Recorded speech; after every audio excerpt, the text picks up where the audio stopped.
Welcome to this week's edition of HavenFootball.net's Play of the Game.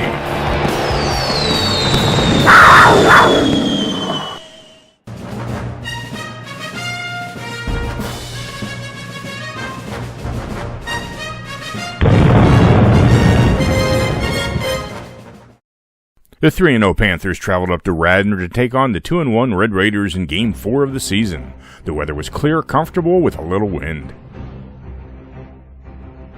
Haven got the ball first and immediately saw a powerful Raider defense as number 50 Lyle Ruddy shoots the gap and takes down number 32 John Prosniak for a 2-yard loss.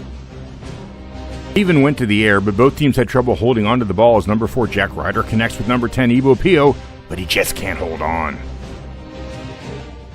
Radnor takes over on downs and has the same experience as number 20 Sam Delela sees number 5 Reese Evans wide open, but he can't hold on either.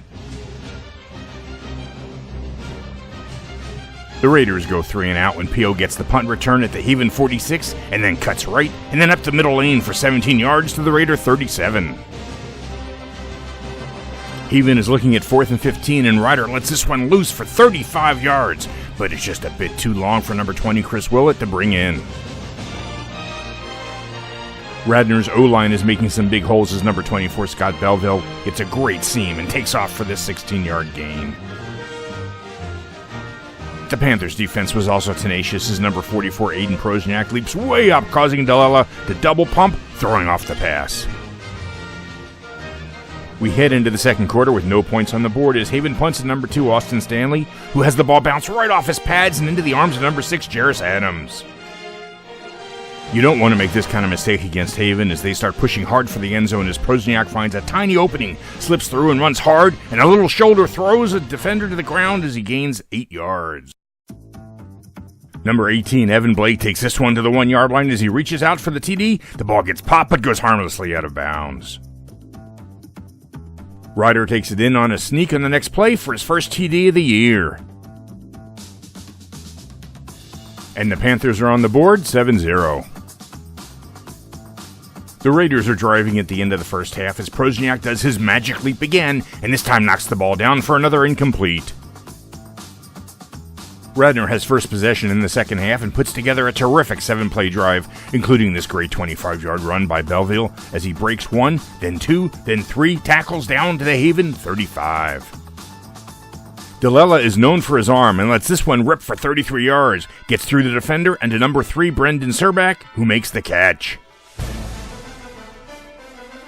Number 26 Taylor Morgolis gets the call and finishes the drive going 5 yards untouched into the end zone. And we're all tied up, 7-7. But Haven knows they have to eat up clock and score, and they do both in a 14-play, 8-minute drive, finishing up with this 16-yard run by Blake into the end zone. Haven takes the lead, 14-7. Radnor turned the ball over on downs, and Haven wants to shut the door. Prosniak finds an opening on this quick hitter up the middle and breaks a tackle and goes for 31 yards down to the Radnor 26. At 3rd and 4, Haven needs the first to continue the drive, and Pio gets a great block from number 54 Al Shahady for 11 yards and a first down. On 3rd and goal from the 5, they give it to Pio again, who runs along the line looking for his opening and squeezes into the end zone.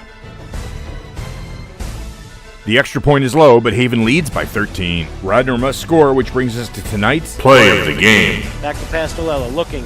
Pump fakes, fires down the seam, and it is intercepted by Chase Barlow. Barlow at the 15, looking for room up this near sideline. A man on his tail. Barlow is going to take it out to the 40-yard line, and the Strath Haven defense comes up huge.